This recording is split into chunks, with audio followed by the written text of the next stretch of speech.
السلام عليكم ورحمة الله. نحمده ونصلي على رسوله الكريم، أما بعد، فقد قال رسول الله صلى الله عليه وسلم: من شرب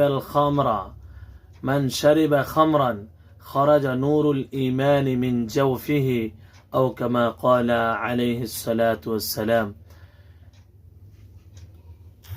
সম্মানিত দর্শক, যে বিষয়টা নিয়ে আপনাদের সম্মুখে উপস্থিত হয়েছি তা হলো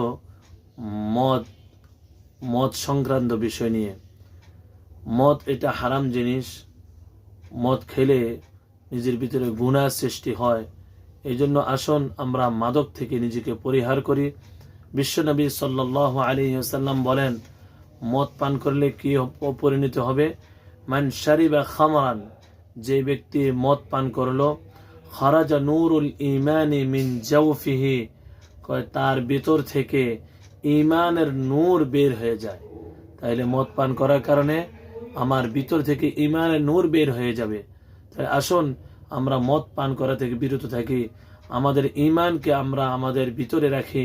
আমার ঈমানকে যদি আমার শরীরের সাথে ফিটিং করে রাখতে চাই, তাহলে মাদক মুক্ত জীবন গড়তে হবে, নেশা মুক্ত জীবন গড়তে হবে।